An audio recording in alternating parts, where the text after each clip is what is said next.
Good morning, everyone. I'm Selvin Governor. Thank you and a warm welcome to all of you to the PERCO SA Ponder Virtual Presentation Series. We will commence with a short presentation lasting about 30 minutes, a question and answer session of 10 minutes, and conclude with a lucky prize draw. You are welcome to field questions in the chat box during the presentation, which will be answered at the end. This morning, we have Ujala Sadgur to enlighten us on a very, very interesting topic, UCT Fires, a digitalization case study.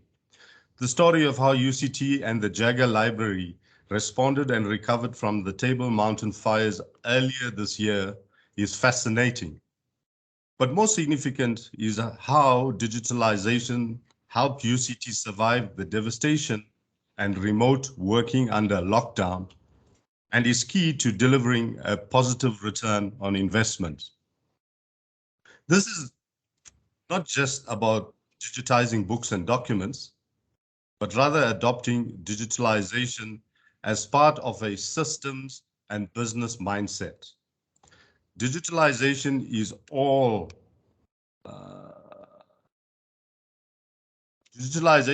about using technology to improve work, transform how customers and companies engage and interact, and create new digital revenue streams. In this session, Ujala Sadgur will share insights and answer your questions about digitalization as a strategic opportunity for institutions and suppliers. Ms. Sadgur is the Executive Director at the Library Services at the University of Cape Town. She brings with her years of experience in higher education, previously the Director of Library Services at Leeds University and the Deputy Director of Library Services at the University of Pretoria. With a master's degree in information technology and a postgraduate diploma in library and information science, she is extremely well positioned to address this topic. Thank you, Ujala. A warm welcome, and then I'll hand over to you. Thank you.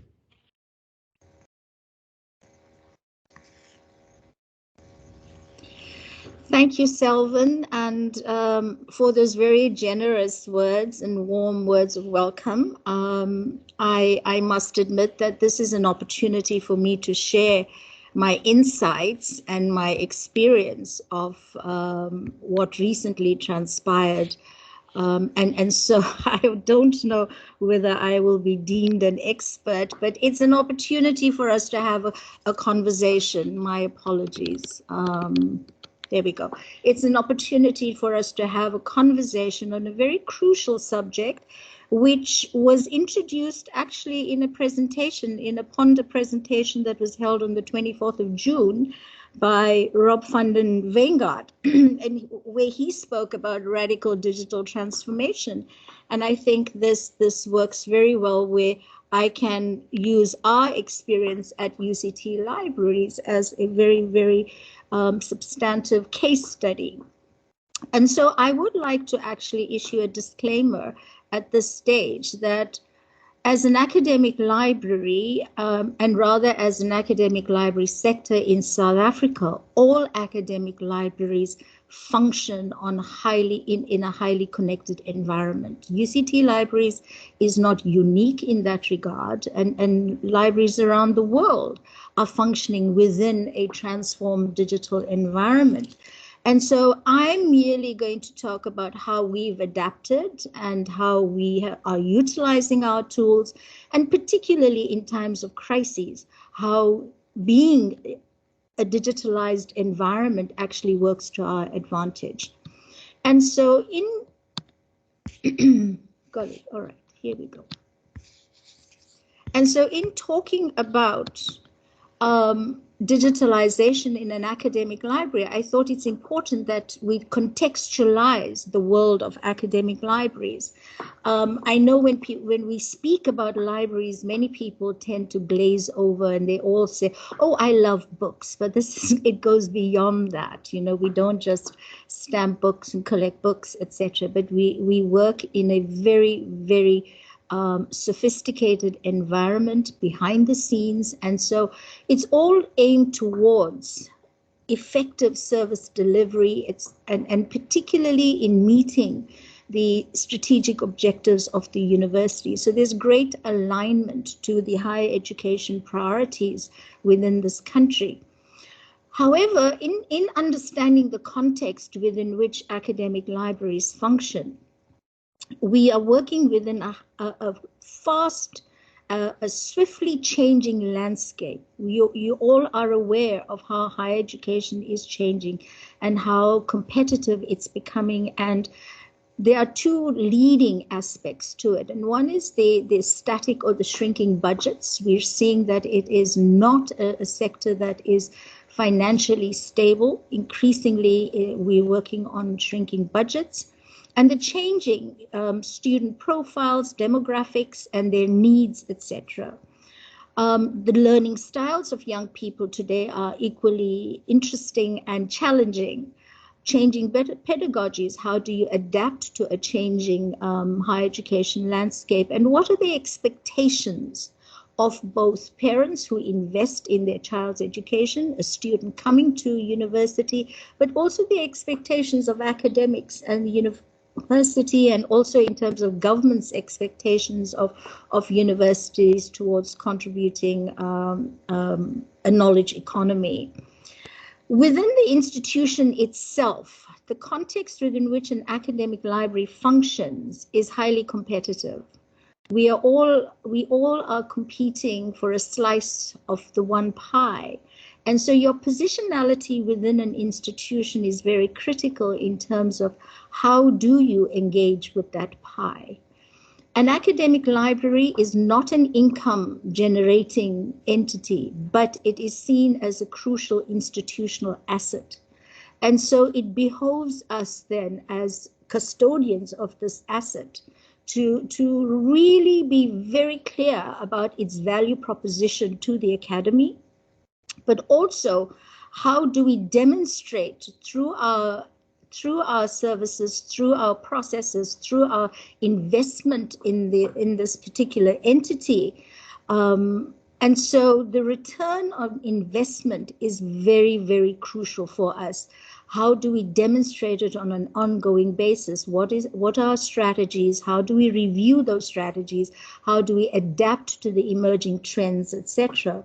And so that brings me then to the evolving academic library. Over the years, since 1990s onwards, we find that the history of academic libraries have shifted considerably.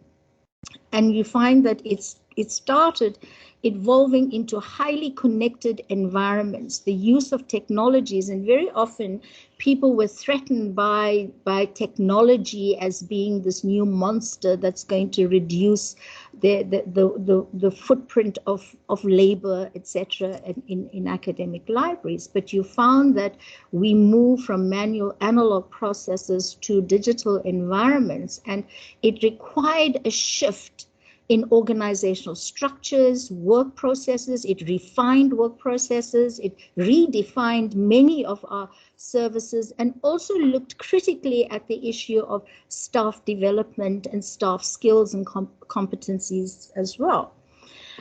And most importantly, the academic library recognized that it cannot function in a vacuum, and that it had to develop collaborations and partnerships within the institution. And a critical partner to this digital environment is the ICT department. And so many libraries either created their own internal ICT units, or they worked in very close collaboration with the institutional IT departments. Your partnership with student affairs, with your university administration for seamless interoperability of systems, etc. So it's not a static engagement in the university. It is a very dynamic engagement. And so my take on this is that we cannot sit back and say, oh, because it's an investment of the university, we are guaranteed our annual income. Actually, it's a resounding no. going forward, we are going to have to compete for it. And so we need to understand who we are within that context. And added to the mix as well is the whole notion of business interruption. We have over the years, I think, seen various disruptors. And one of the key disruptors that academic librarians love talking about is technology. Technology is no longer a disruptor. It is an enabler. It drives us, and how do we utilize it? And so we now need to start looking at what is the unexpected that confronts us, and how do we adapt to these unexpected conditions? I think one of the biggest shocks that faced us was in 2015, and when we had student protests. We didn't expect that. Then we were hit by COVID-19 in 2019 as well. And so how did we adapt to that? Natural disasters. Who thought that a fire could damage one of our libraries? However, protests and fire go hand in hand in the public library sector. And so it's been happening before, but it was the first time in South Africa that an academic library was confronted with a fire of the scale. And then, of course, most importantly, is the changing world of work. So within this context, we find that the OECD in around 2015, 2016 took a very strong stance on digitalization and innovation, and they see it as the potential to boost more inclusive and sustainable growth, and by encouraging innovation, generating efficiencies, and improving services. And that is the general understanding of what digitalization is all about. So I've taken the liberty of adapting this statement that I came across from a leading digital officer at a Malaysian multinational. And I've said that digitalization is all about using technology to improve how work gets done, transform how the library engages and interacts, and creates new workflows and services for continued relevance. The notion of continued relevance is critical for us, because as the landscape changes, we need to change and adapt to that landscape.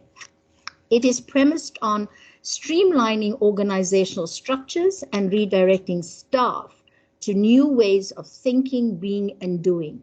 It's about challenging the complacency. It's about challenging our own way of thinking. And so why digitalization? I'm not going to go through all of these benefits, but I will encourage you to go through it. Primarily, it is about having access to information and being able to facilitate the exchange of information from wherever you are. As the head of an institution, I should be able to get this information at any given time from my colleagues, so that it informs my decision making. It informs what are the trends, what are the patterns that we are eliciting or observing within our environments. It reduces costs in the long term, because what we're seeing is that whilst it might be an initial large investment, but long term you see a reduction in costs, etc. But it definitely allows us to improve our conditions and planning for business continuity. So here again, how does it give us the competitive edge? It certainly does, but we need to know how it does so. And so for business continuity, you find that I tend to include a lot of business speak, not necessarily the jargon, but I think that as the head of an institution that has a very valuable asset, I have to engage with the business mindset. I have to speak to my colleagues with a full understanding of what is the business thinking of the university. And I'm not talking here in terms of a shift to a corporate mindset, etc. But the fact is, we need to familiarize ourselves with a corporate environment. What are the critical issues, etc., and how do we engage critically? So from my perspective, I think it's important that we adopt a systems approach, which is a holistic approach to viewing your library, your NPO, your business, whether it's a small, medium, or a massive multinational, you look at it in its entirety. And this is when we talk about big picture thinking, and how do we see the interconnectedness or the interrelated set of parts that contribute to a successful whole. And the systems approach talks to organizing human and material resources to realize your objectives with optimal efficiency. And so the idea is this holistic view of the library. How do the different sections connect? How do I deploy resources? Are we optimally serviced in particular areas, and what are the resources required for that? How do we realize our objectives, etc.? And it's done in an efficient way.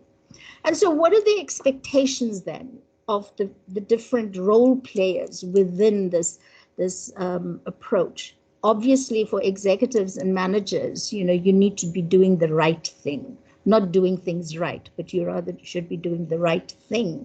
And that means good governance, fiscal responsibility, according to King 4 principles.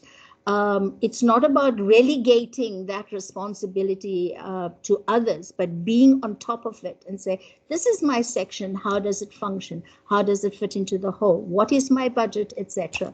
Being decisive and informed when decision making, and obviously having access to information and sharing information. It's a two-way process.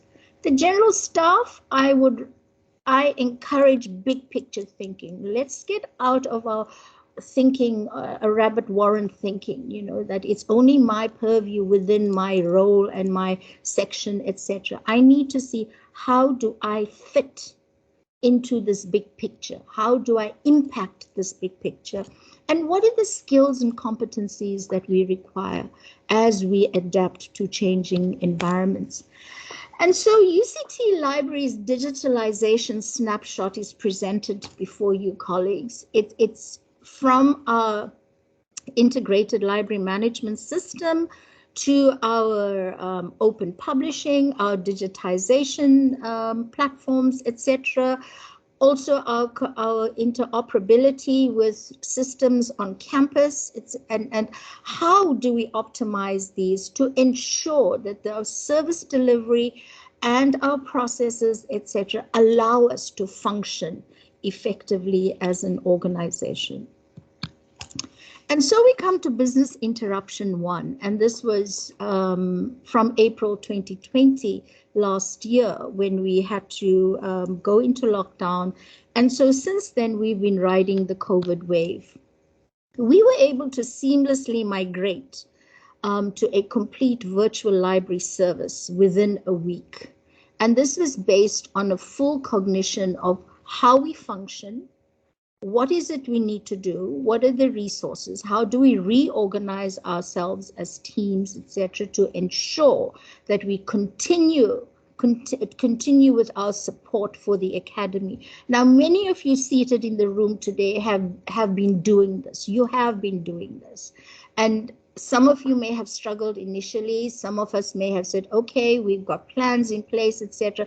But we had to think agilely at this time. And because of our wide physical footprint, what did that mean for our services, even if it meant us having to engage virtually, etc.? And so we continued, we adapted the physical services and the contact services, the transactional services, to a virtual service. And how were we able to do that? And so that adaptation, the ability to adapt at any given point is very, very important. But most importantly, and for many of us, we saw this as an opportunity to seize this moment and say, aha, we can demonstrate the return on investment that the university has made in our library management systems, the way we function optimally in a digital space. For example, some of our sections didn't have to make a huge leap because they already functioned in a digital space. Their work was done in a digital space. And so it really did work on the basis of critical guiding principles.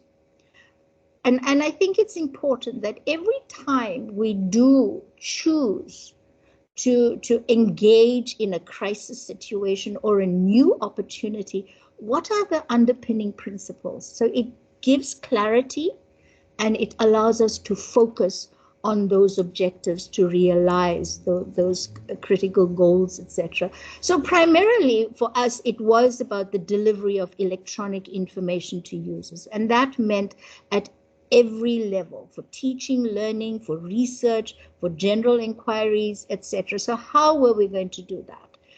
How did we support the online teaching program? That had to continue as well. The shift to emergency remote teaching, how did we insert ourselves in that? What were the new requirements of it as well? The full suite of online research data services was required as well, because research didn't stop. It continued in the background, albeit remotely, etc. So again, this is a section that functioned completely comfortably in a digital environment. The shift from print to electronic was almost simultaneous as well. And here again, you know, the acquisitions team was extremely agile in being able to source alternative formats, etc., replacing print with and it was really, it required a mental shift as well for academics, because the love of print materials had to be subsumed to access to content, etc. And at that time as well, many of the vendors came on board with making available additional resources, etc. So adapting all of that and to ensure that our communities benefited from it. And so again, the ability to adapt to a new way of working with vendors as well was very, very critical. And then, of course, we came to business interruption too. 18th of April 2021 will be an indelible memory in all our psyches, etc. It was truly, truly an elemental experience, colleagues. And I say this with all seriousness. We experienced fire and we experienced damage by water. And so we were confronted with not just a single disaster, but rather two disasters. And so as one of our friends of the Jagger Library shared his thoughts with me, and I said, please, I have to use your quote. And what did this signify for us? And particularly the notion of a library that was focusing on a very thought-provoking collection and a space of contestation in terms of its coloniality and but the beauty of the environment. And he says that the juxtaposition of a problematic history, the beauty of the structure and its progressive contents was in itself thought-provoking. And that is what encapsulates an academic library, not just for the Jagger Library and its African Studies collection. An academic library is a thought-provoking space. It is a political space. And how do we adapt our libraries to becoming these dynamic spaces? It shouldn't take an incident of this nature to prompt us to think differently about what we have. And so I've just shared two pictures of you. One is the beautifully renovated library from 2011-2012 to its original grandeur and splendor, and what confronted us after 18th April. And so a moment in time, and it landed a place in history. The Jagger Library now joins many illustrious libraries that were destroyed by fire. It is actually very sad when you have to think about what was lost in this fire. But it joins the Mzuzu University Library in Malawi, which was also hard hit by fire in 2018. And then it makes you wonder, you know, the outpouring of support and assistance, etc., to UCT libraries and its loss. And was there a similar outpouring of support for our sister institution in Malawi, and it makes you think about how our institutions are deemed differently based on reputation and rankings, etc. And so emanating out of this particular disaster, colleagues, at a glance, I'm going to, we love statistics, so I'm just going to share some with you. And you must read this at leisure as well, and go and follow us and see how we actually salvage this entire library. And just to share some thoughts with you, 10,000 items are currently in cold storage. We extricated items singularly or in clusters. So 12,900 crates were filled with materials that were either waterlogged or damp. We had an army of 2,000 volunteers who worked 5-hour shifts, 2 shifts a day. 17 days to remove materials from the Jagger basement. All of these materials were located in 8 locales, because we're now in the process of clearing out some of those locales. We've got four storage containers on site, 2 for cold and 2 for dry storage.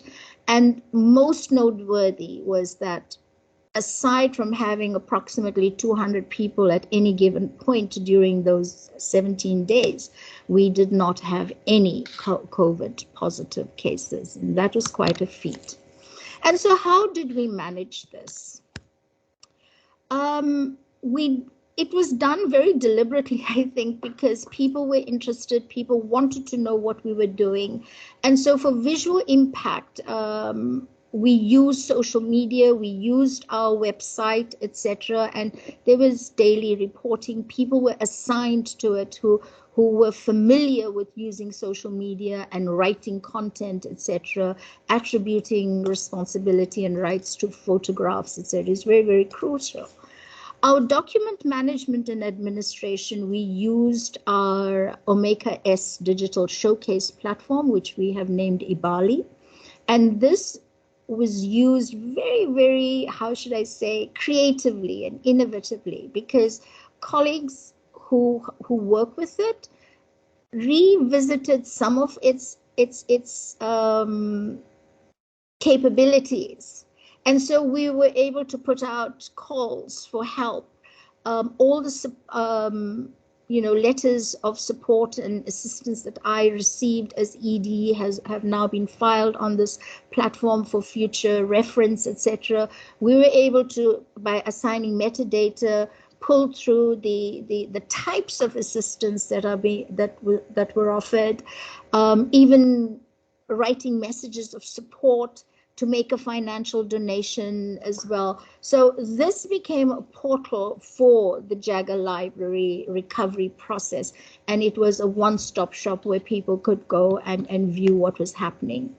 In terms of the army of 2,000 volunteers, we used LibCal and the volunteer management from the initial call to the registration, assigning times and shifts, etc., was all done on LibCal. And I clarified this when I was preparing for this presentation, so that I did not get my information wrong as well. But here again, you had to look at it in an integrated way to ensure that everybody knew what they were doing, how it was going to work. And in any crisis and disaster, the first week and a half is chaotic. Tempers are high, tempers flare, etc. People don't know what to do, but eventually it settles down. And so your systems kick in, your people's skills and competencies kick in, your resources are then managed carefully, etc. And so we were able to do it in this way. And the most important part here, colleagues, part of this whole digitalization conversation, how did we use our systems, particularly for reconciliation? Looking at the scale of the disaster, we were able to pull together the first definitive report on the 10th of June, which served before Senate as an official document. And I think from all our perspectives, this was quite a feat to be able to do this, in in such a short period of time.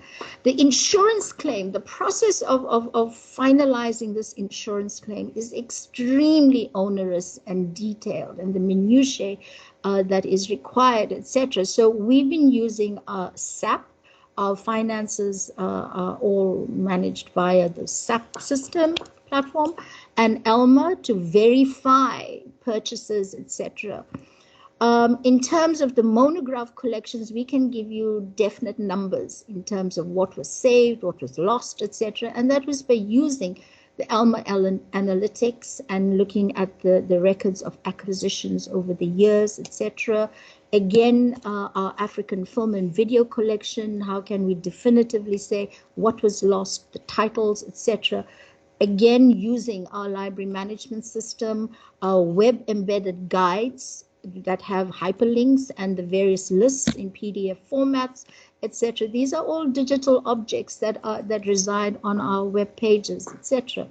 Our manuscript collections, whilst they are distributed in various off-site locations as well, our online guide to the manuscripts were informed what was in the Jagger basements, what were in the reading room based on requests, etc., that were received. And so we were able to track what was salvageable, what possibly is compromised, but we're not issuing any information in that regard until we inform the donors, etc. first.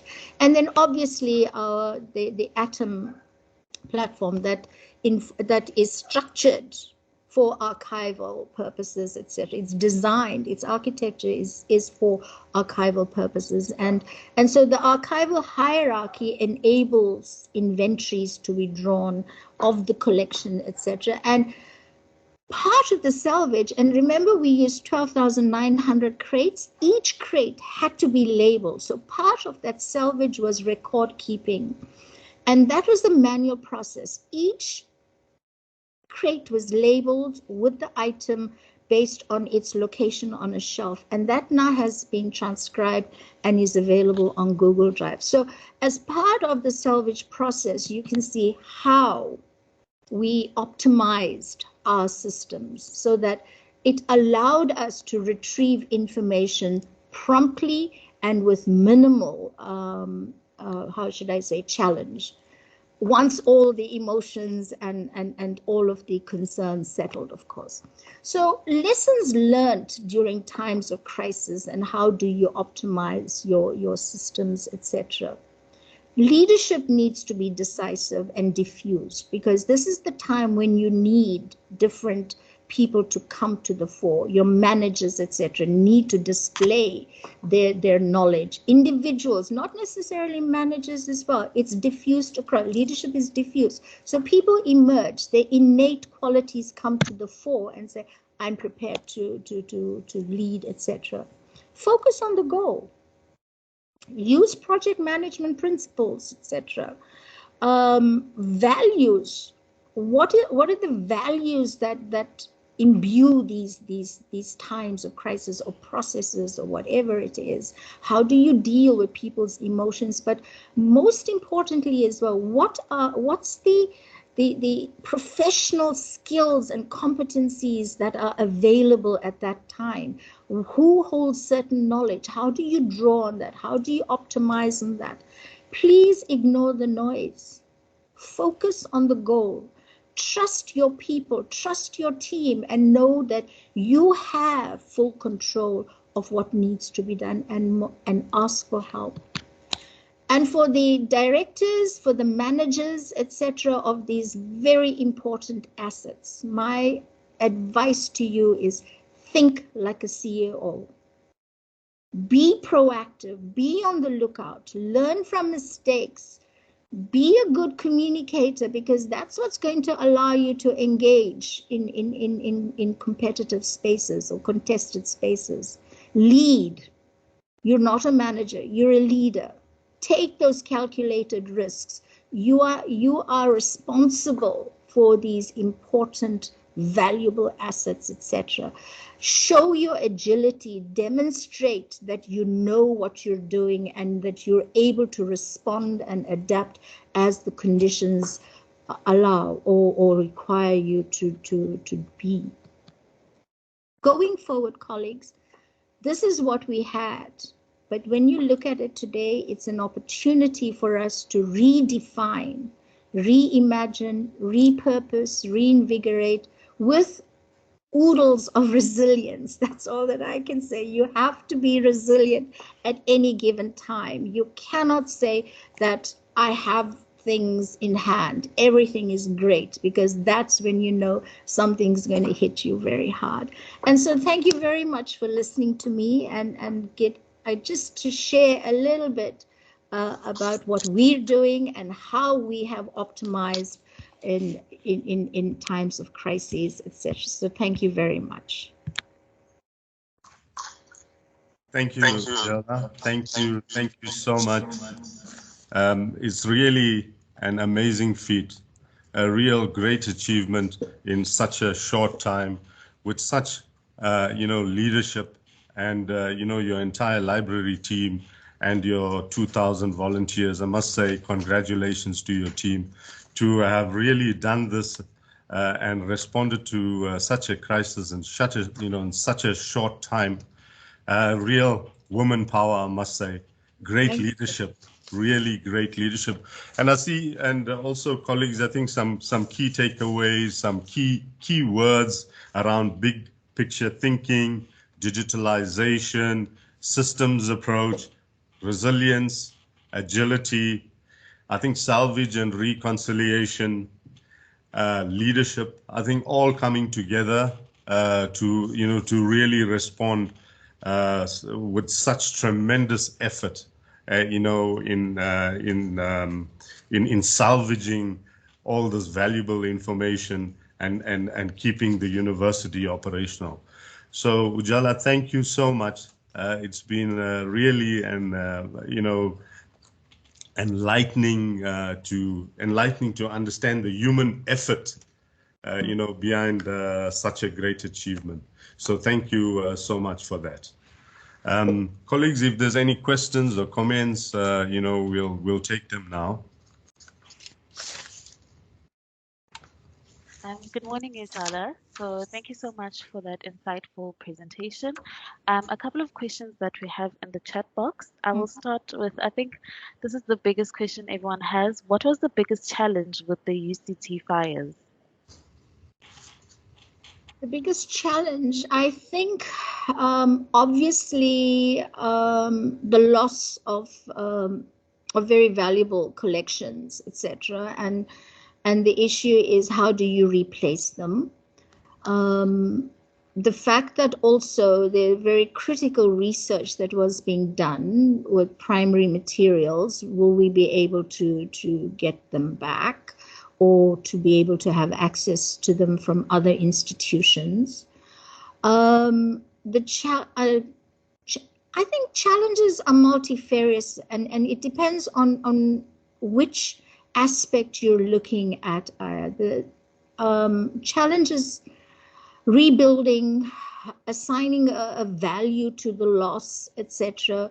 But also business continuity, that whilst this interrupted, how did we continue with our ongoing business as well? We did not allow it to stop our services, albeit virtual and limited on-site services, etc. So you had a team of people who continued with business continuity, and a team of people that focused on the salvage, etc.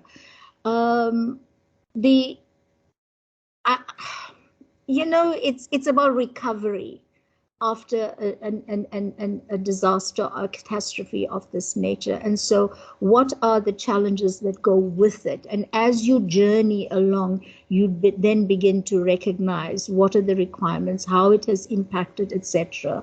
So I would say that it's not cut and dried, but it's based on what you're confronted with, how do you adapt to that situation, and how do you prioritize those challenges and responses to those challenges.